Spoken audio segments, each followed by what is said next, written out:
Sometimes in life things can come across as rather odd or often peculiar, a little like the way that you decide to tune into other radio stations other than ours.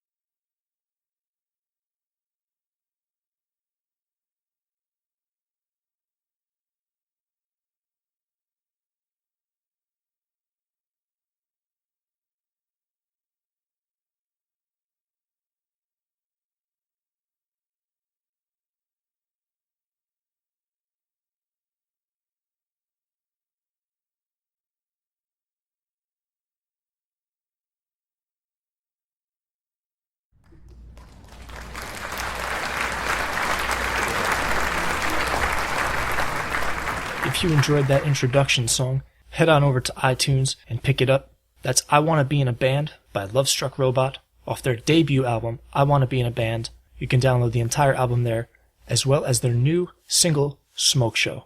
For more information, please visit lovestruckrobot.com. Whether you're listening on Spreaker, iTunes, or Stitcher, your input and feedback and rating the show would be greatly appreciated. If you have any other things you want to discuss, comments, questions, concerns, please email me at ahayes@memyselfandiradio.com. Thanks a lot. Good morning, good afternoon, hip hip hooray. This is Me, Myself, and I. I'm your host, Anthony Hayes. If you are not already doing so, please follow me on Twitter at ahayes_MMI.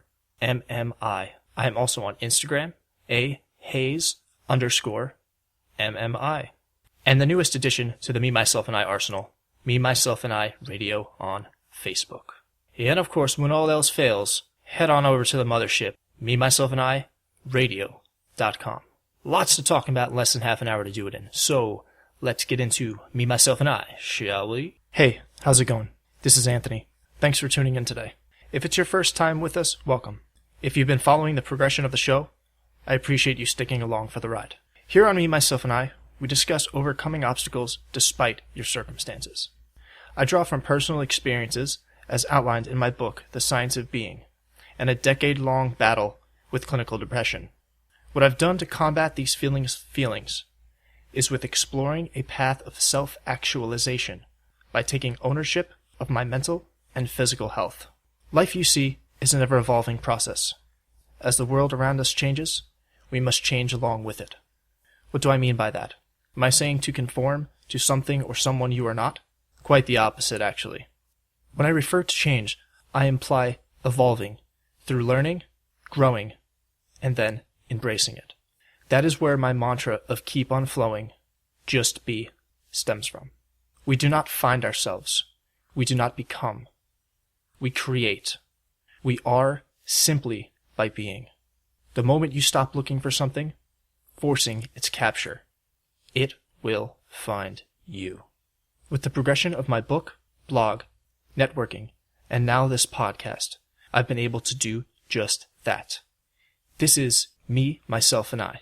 Let's go. It is my honor and pleasure to introduce a very special guest to the show today. Without any further ado. Jason Stocks was born in Arkansas and raised in Mississippi. He received his BFA from Goddard College, where he studied under the direction of New Hampshire poet laureate Walter Butts and novelist Laurie Foos, and his MFA from Solstice of Pine Manor College, where he worked with Cave Canem Fellow and Somerville, Massachusetts, poet laureate Nicole Therese Dutton. His work has appeared in numerous journals such as Calliope, Blaze Vox, Exterminating Angel Press, and Confrontation, which I have a copy of, signed. He has had poems anthologized by Nazar Luk, a Roman publisher, which were translated into several languages, including Crimean Tatar. He had internships at both Elephant Rock Books and Drunken Boat literary magazine, Drunken Boat, which I submitted to, but was denied. Presently, he lives in Florida with his beautiful pregnant, long-term fiancée, their Chihuahua Jelly Bean, a super sweet king snake named Sophie, and 2 rose hair tarantulas. Mm-hmm. Jason, thanks for being on the show today. Oh, thank you, man. I'm honored to be here. Basically, what we like to talk about on the show, how people can overcome obstacles despite their circumstances, no matter where you are in life, who you are, what race, religion, creed. When it all comes down to it, we're all people. We're all trying to be the best person that we can ultimately be in life. So, in a sense, no one is different.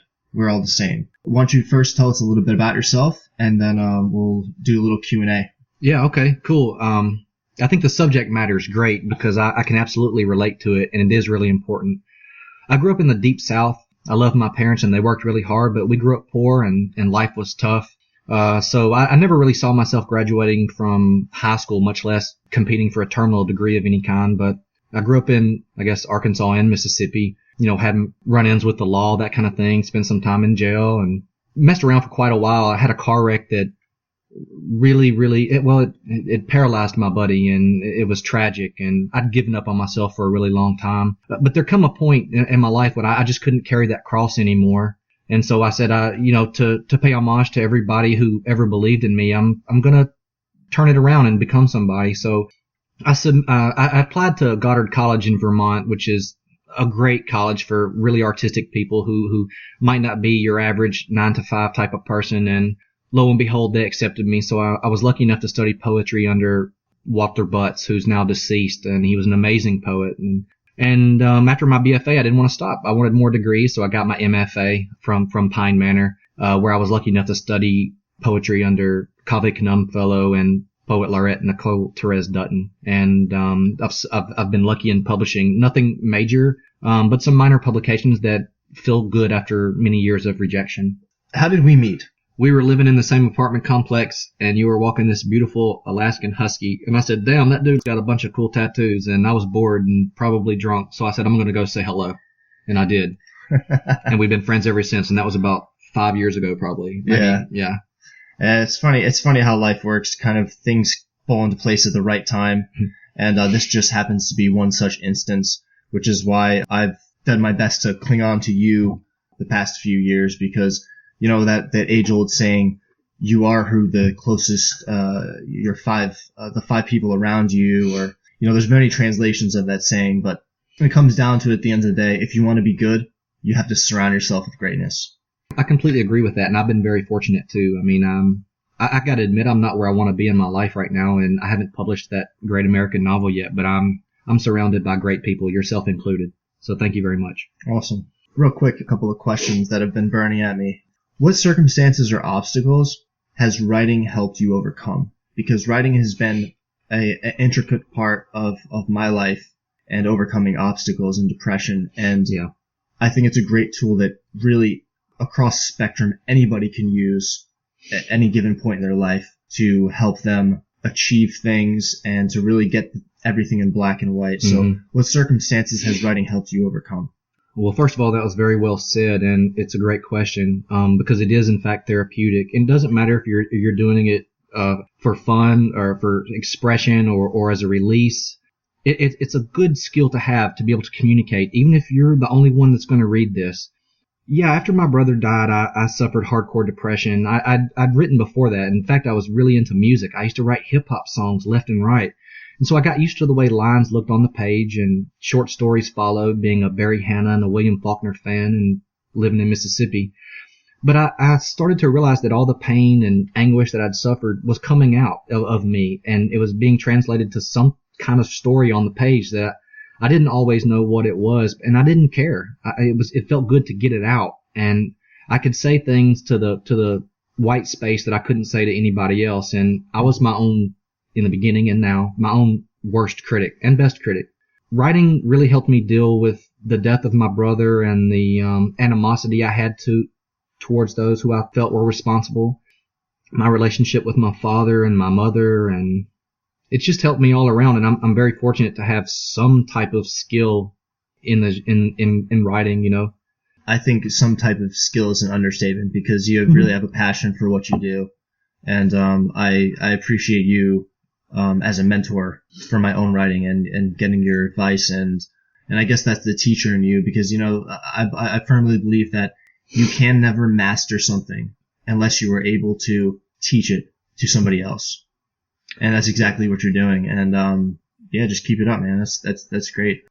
So you touched on something earlier, and basically you said that the white space in the paper is unbiased. It's not going to judge you. And I think that's the greatest thing that I appreciate about writing, because the ink flowing out of the pen on the paper to me is almost like my blood. And that blood is an expression of my creativity. Mm. And I'm able to capture that with writing. Like you said, it's very therapeutic in any circumstance. And I think it's helped you overcome some obstacles as well as myself. Why is writing such a necessity in our daily lives, and why don't more people do it, in your opinion? I think people are scared because you do bear your emotions. Like you said, the white space is unbiased, so we pour our feelings out on the page. And we're scared of criticism. We're scared of criticism in every aspect of our lives, the way we dress, the way we look, the words that come out of our mouths, our nonverbal communication. We're terrified of others' opinions of us. And you can't be that way as a writer or any other kind of artist, because you're taking your worldview and translating it into something that's accessible for other people. And they will either understand it or relate, or they will not.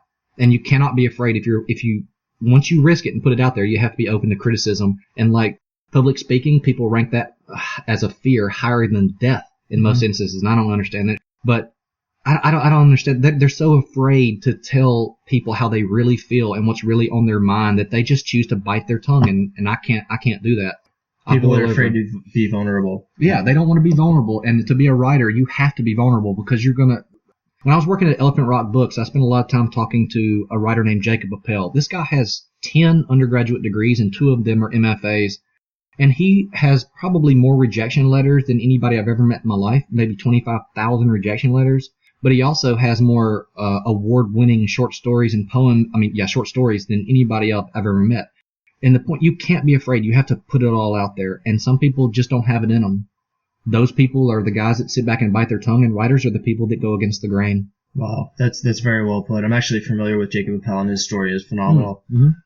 So in that, it's kind of appropriate that you bring up that topic, because my next question is, what advice would you give those who want to incorporate more writing in their daily life and their day-to-day? May it be, something as simple as making a to-do list, or to make a journal of some sort. Just anything to get that creativity out.